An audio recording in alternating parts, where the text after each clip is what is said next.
데살로니가전서 4장 13절에서 18절 말씀입니다.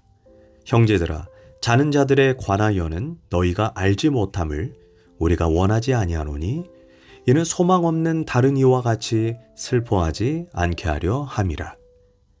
우리가 예수께서 죽으셨다가 다시 살아나심을 믿을진대 이와 같이 예수 안에서 자는 자들도 하나님이 그와 함께 데리고 오시리라.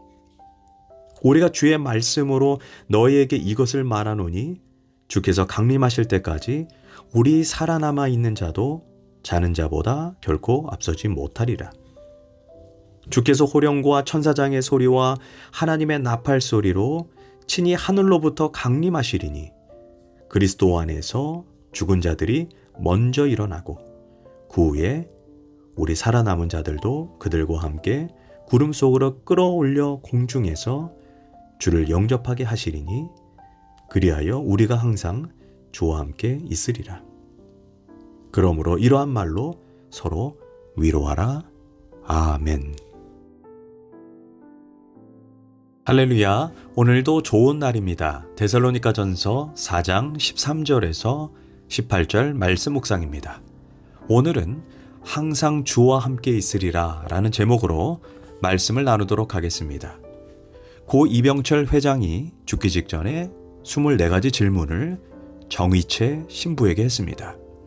질문의 핵심과 요지는 사람이 죽고 나면 어떻게 되고 죽으면 어떤 일이 사람에게 일어나는가의 질문입니다. 이 세상에 죽음을 한 번도 경험해 본 사람이 없습니다. 어찌 보면 죽음은 미지의 세계이기에 믿는 자나 믿지 않는 자 모두에게 두려움을 주는 것은 사실입니다. 그런데 오늘 본문에서 죽음과 죽음 이후에 어떤 일이 일어나는가를 분명히 보여줍니다. 먼저 사랑하는 사람을 자연스럽게 떠나보내거나 또는 갑작스러운 죽음으로 보내든지 사실 그 경험은 매우 고통스러운 감정입니다. 그래서 사랑하는 사람을 잃고 나면 길게는 여러 해 동안, 짧게는 여러 달 동안 몸살을 앓으며 고통스러워하고 아파합니다. 그렇다면 성경에서 죽음을 어떻게 묘사하고 있습니까? 13절입니다. 형제들아, 자는 자들에 관하여는 너희가 알지 못함을 우리가 원하지 아니하노니. 즉 죽음에 대해서 너희가 알지 못하는 것을 원치 않는다는 것입니다. 성경이 말하는 죽음에 대해 제대로 알고 올바르게 반응하기를 원한다는 것입니다. 세상에는 죽음을 이야기하는 것을 굉장히 금기시하고 있습니다. 시한부 삶을 살고 있는 사람에게 가서도 빨리 쾌차하기를 바란다는 말을 꼭 합니다. 또한 알다시피 한국에서는 대부분의 장례식장은 가장 어두운 지하실에 있습니다. 이는 죽음을 부정적으로 보고 숨기려고 하고 감추려고 하는 것입니다. 그 내면의 죽음에 대한 두려움과 공포 때문입니다. 그러나 성경은 너희가 알지 못하기를 원하지 않는다라고 말합니다. 즉 그리스도인들의 죽음은 두려운 것이 더 이상 아니라는 것입니다. 그 이유에 대해 13절 중반부에 이는 소망 없는 다른 이와 같이 슬퍼하지 않게 하려 함이라. 이 말을 우리가 오해하지 말아야 합니다. 죽음을 절대로 슬퍼해서는 안 된다라는 말이 아닙니다. 성경은 슬픔 자체를 반대하지 않습니다. 단 전제가 있습니다. 소망 없는 자들처럼입니다. 불신자들처럼 슬퍼해서는 안 된다는 것입니다. 세상은 죽음이 끝이며 인생의 종말이라고 생각하니 가장 슬픈 것입니다. 고통스러운 것입니다. 그러나 성경은 죽음이 우리 인생의 종말이라고 말하지 않습니다. 성경은 성도의 죽음을 죽음이라고 사실 묘사하지 않습니다. 오늘 본문 13절, 14절, 15절에 걸쳐 3번이나 죽음을 자는 것이라고 반복해서 말합니다. 예수님도 회당장 야이로의 딸 죽음 앞에 죽은 것이 아니라 잔다라고 했습니다. 요한복음 11장에서도 나사로가 죽었을 때 내 사랑하는 친구 나사로가 잠들었으니 내가 깨우러 간다라고 했습니다.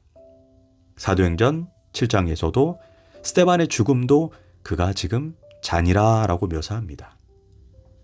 사실 인간에게 죽음 이야기가 처음 등장하는 것이 창세기 3장입니다. 하나님은 아담과 하와에게 동산실과인 선악과를 먹으면 반드시 죽으리라 라고 이렇게 경고했습니다.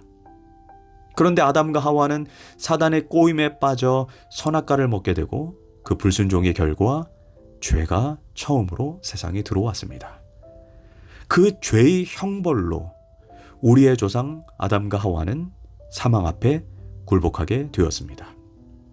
그런데 우리 구주 예수님께서 인간의 몸을 가지고 이 땅에 오셔서 십자가에서 인간의 모든 죄를 대신 짊어지시고 아담과 하와부터 우리에게 이르기까지 우리의 모든 죄값을 속량하시고 사망의 형벌을 대신 받으셨습니다. 그래서 부활을 다루는 고린도서 15장에서 사망아 너희 승리가 어디 있느냐, 사망아 내가 쏘는 것이 어디 있느냐라고 반문합니다.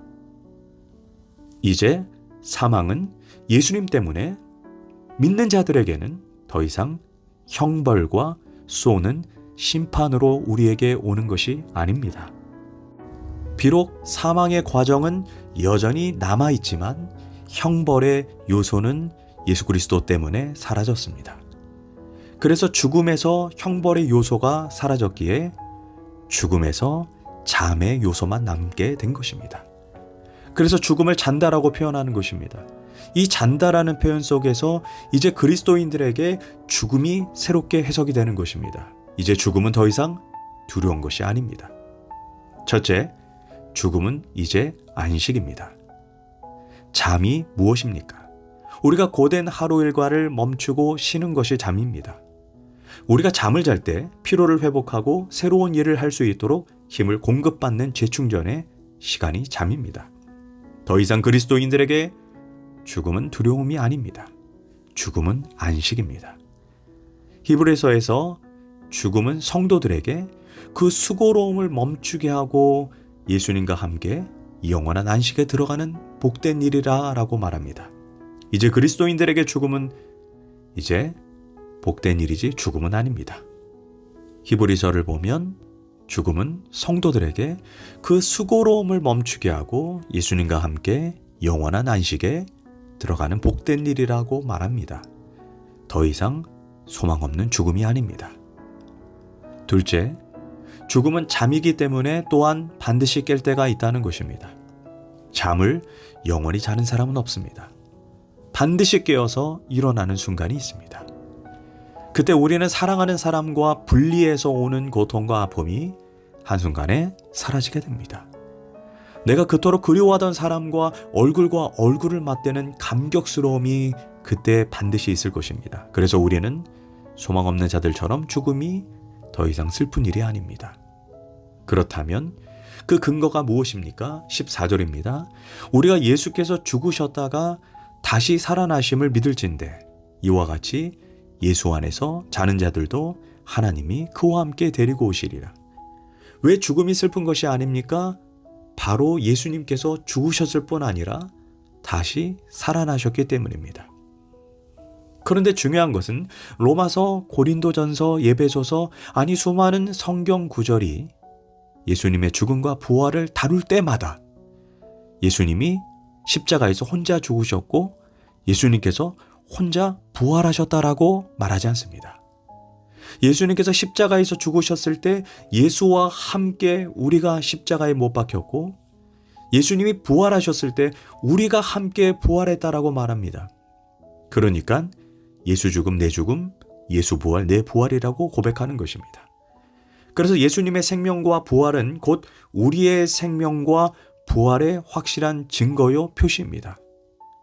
예수님의 부활장인 고린도전서 15장에서 바울은 예수님을 잠자는 자들의 첫 열매가 되셨다라고 말합니다.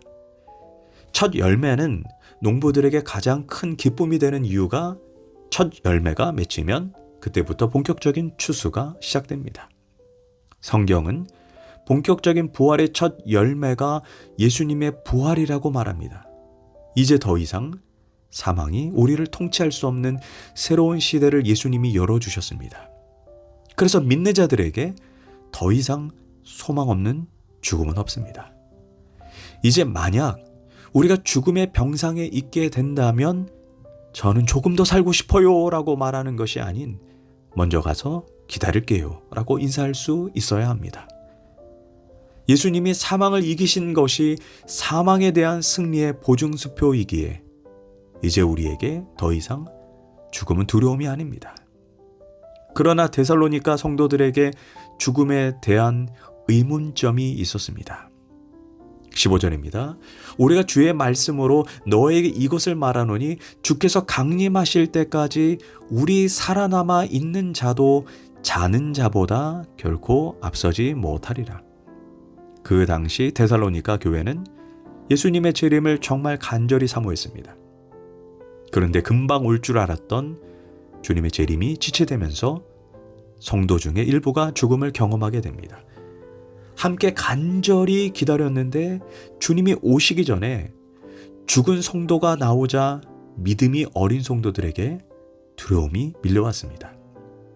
예수님의 재림을 기다리다가 죽으면 혹시나 예수님의 생명의 구원과 축복, 유익과 관계가 없어지는 것은 아닐까?